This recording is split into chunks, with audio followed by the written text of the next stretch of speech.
Hello students, सो हमारे पास यहाँ एक क्वेश्चन है from depreciation which says on 1st April 2019 Ritika Limited purchased a machinery worth rupees 3,20,000 and spends rupees 50,000 on its installation. The estimated scrap value of the machine is expected to be 20,000 at the end of the 10th year. That means life of the machine is 10 years.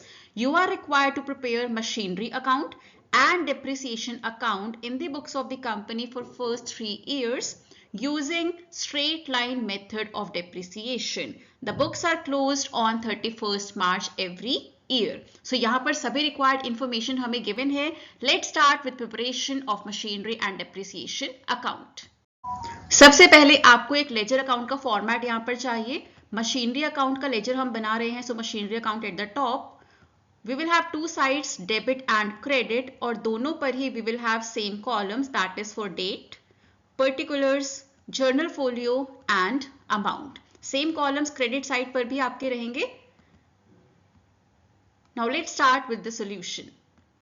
So सबसे पहली entry होती है when you purchase the machine. जब आप machine purchase करते हैं तो आप बैंक से हम जनरली अज्यूम करते हैं कि हमने पेमेंट किया. सो फर्स्ट एंट्री होती है when you purchase the machine and you make the payment through your bank account, which comes on the debit side because as per the rules assets are to be debited. So जब भी machinery account में कुछ नया add हो रहा है तो उसका बैलेंस हमेशा डेबिट साइड पर आता है. जब भी आप न्यू मशीनरी परचेज करेंगे it will be shown on the debit side. So year 2019 है, डेट April 1 है. Under particulars to bank account because we are assuming हमने पेमेंट बैंक अकाउंट से किया है. अमाउंट इज 3,70,000 क्योंकि 3,20,000 की आपकी मशीन थी, लेकिन उसके साथ साथ आपने 50,000 रुपए इंस्टॉलेशन पर भी खर्च किए हैं. So that is also included in the cost of the machine क्योंकि आपके बैंक अकाउंट से कितना पैसा गया है, 3,70,000 रुपए. नेक्स्ट एंट्री करनी है डेप्रिसिएशन की. सो उसके लिए जरूरी है पहले हम एनुअल डेप्रिसिएशन कंप्यूट कर लें. Formula under straight line method is cost of the asset plus any installation charges, any charges that you are paying for on installation minus scrap value, divide it with estimated life of the asset. अब cost आपके asset की कितनी है, machine की cost कितनी है including the installation 3,70,000 minus 20,000 आपकी है scrap value. Divide it with 10, so your annual depreciation comes to be 35,000 rupees. And under straight line method आपका हर साल का depreciation सेम रहता है, वो चेंज नहीं होता है. अब डेप्रिसिएशन की एंट्री कहां जाएगी, it will go on the credit side क्योंकि जब भी मशीन में कुछ ऐड हो रहा है so it comes on the debit side. But जब मशीन में कुछ रिड्यूस हो रहा है दैट मीन्स उसकी वैल्यू कम हो रही है, so it will be shown on the credit side. So additions on the debit side, reductions on the credit side. अब रिडक्शन दैट मीन्स डेप्रिसिएशन आप कब शो करते हैं, जब आपका अकाउंटिंग ईयर खत्म होता है, which are being closed on 31st March. अब यहां पर साल हो जाएगा 2020 क्योंकि आपका साल शुरू कब हुआ था, 2019 1st April को. जब साल खत्म होता है you are in the year 2020. So just remember यहां पर आपको ईयर चेंज करना है. It will not be the same जो आपने परचेज के टाइम पर डाला था, ये चेंज हो जाएगा बिकॉज अब आप नेक्स्ट ईयर में आ चुके हैं. Date is 31st March by depreciation account क्योंकि आप डेप्रिसिएशन शो कर रहे हैं यहां पर, और डेप्रिसिएशन कितना है 35,000 रुपीज जो हमने अभी कंप्यूट किया. अब फर्स्ट ईयर में दैट मींस अप्रैल 2019 से मार्च 2020 तक आपकी जो भी एंट्रीज थी मशीनरी अकाउंट की आप कर चुके हैं. पहले आपने मशीन परचेज की, फिर आपने मशीन पर डेप्रिसिएशन प्रोवाइड किया.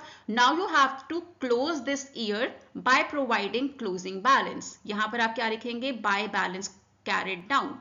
और अब मशीन का बैलेंस कितना बचा है, 3,70,000 की मशीन थी, 35,000 उसमें से कम हो गए. Now the machine is worth rupees 3,35,000 और यहां पर डेट क्या आएगी 31st March because you are closing the books on 31st March. अब यहां तक हम सॉल्व कर चुके हैं. इसके बाद आपको क्या करना है, just right the totals on both the sides for first year जो कि हो जाता है 3,70,000.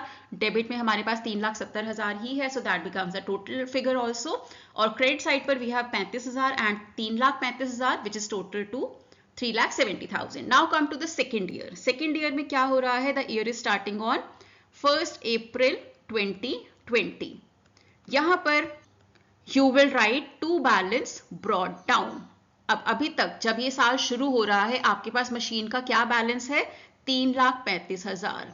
जो प्रीवियस ईयर का क्लोजिंग बैलेंस था वो इस ईयर का ओपनिंग बैलेंस हो जाता है। सो ओपनिंग बैलेंस मशीन का है 3,35,000। ऑन द क्रेडिट साइड अब ईयर हो गया है 2021 बिकॉज आप बुक्स क्लोज करते हैं 31 मार्च को। साल खत्म कब होता है? 31 मार्च को, और तब हो चुका है 2021। So first you will provide for depreciation. कितना डेप्रिसिएशन है? 35,000, क्योंकि स्ट्रेट लाइन मेथड है, सो हर साल सेम डेप्रिसिएशन रहेगा। अब मशीन की वैल्यू जब सेकेंड ईयर खत्म हो रहा है, मशीन की वैल्यू कितनी बचती है? 3,35,000 से साल शुरू हुआ था, 35,000 रुपए डेप्रिशिएट हुआ इन द गिवन ईयर। अब मशीन की वैल्यू बचती है 3 लाख रुपए। And now let's make a total at the end for second year also, जो कि है 3,35,000 रुपए। सेम आपको करना है थर्ड ईयर में भी। अब जब आप थर्ड ईयर में आते हैं, so the date is April 1, 2021। Opening balance क्या हो जाएगा जो आप टू बैलेंस ब्रॉट डाउन के अंडर लिखेंगे? जो प्रीवियस ईयर का क्लोजिंग बैलेंस था, दैट मीन्स 3 लाख रुपए। So to balance brought down 3 lakh rupees on the debit side. Credit side पर 31 मार्च 2022 को आप डेप्रिसिएशन प्रोवाइड करते हैं। कितना? 35,000 रुपए। और ये डेप्रिसिएशन प्रोवाइड करने के बाद मशीन की वैल्यू क्या बचती है? 2,65,000 रुपए, because 3 lakh minus 35,000 is 2,65,000 and then you have to make a total for both the sides. So आपका थर्ड ईयर भी कंप्लीट हो गया है। आप फोर्थ ईयर का ओपनिंग बैलेंस यहां पर दिखा सकते हैं। You can write 1 April 2020 to balance brought down 2,65,000। आप यहां पर लिखकर अपने क्वेश्चन को खत्म कर सकते हैं और यहीं पर भी छोड़ सकते हैं without showing the balance for the fourth year, but it is preferably better to show the opening balance also for the fourth year, that is the next year. जहां तक भी आपको क्वेश्चन करना है उसके नेक्स्ट ईयर का opening balance आप दिखा सकते हैं। Now coming to depreciation account, जो कि बहुत ही सिंपल है। सबसे पहले तो आपको सेम टेबल चाहिए जो हमने मशीनरी अकाउंट के लिए बनाया था। जर्नल फोलियो मैंने यहाँ पर नहीं बनाया है because we were just discussing, और वो ब्लैंक ही रहना होता है, बट एग्जाम में you should be preparing the journal folio column as well, right. वो यहाँ पर आ जाएगा। So on the debit side सबसे पहले आप लिखेंगे जो डेप्रिसिएशन आपके पास आया है from the machinery account first year, that means 2019 के लिए 31 मार्च को मशीनरी अकाउंट से आपके पास क्या बैलेंस आया है? 35,000 रुपए। सो आप वो यहां पर लिख देंगे और यही एक एंट्री रहने वाली है डेबिट साइड पर, तो आप इसे एज टोटल भी लिख देंगे। Now you need to transfer this balance of 35,000 to profit and loss account, क्योंकि प्रॉफिट एंड लॉस अकाउंट में ही डेप्रिसिएशन दिखाया जाता है। So same date, that is 31 March 2019 को you will be transferring this balance to profit and loss account with the same amount जो आपने debit पर लिखा था वही क्रेडिट में भी आ जाएगा। Under particulars you will write by profit and loss account and you can make the total on both the sides as well. Similarly आपको सेकेंड ईयर और थर्ड ईयर के लिए भी ऐसे कर लेना है। आपका अमाउंट सेम रहेगा, आपकी एंट्रीज सेम रहेंगी, क्योंकि हम स्ट्रेट लाइन मेथड है यूज कर रहे हैं, सो अमाउंट चेंज नहीं होता है। और पर्टिकुलर्स के अंदर भी आपका बैलेंस कहाँ से आ रहा है? मशीनरी अकाउंट से। जा कहाँ पर रहा है? प्रॉफिट एंड लॉस अकाउंट में। सो पर्टिकुलर्स के जो ट्रांजैक्शन हैं वो भी आपके सेम रहेंगे। Just remember to change the years because we are working for different years here, and you are done with depreciation account also with this.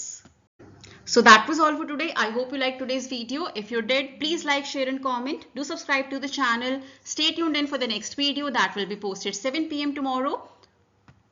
Till then, keep learning, keep growing. Have a nice day.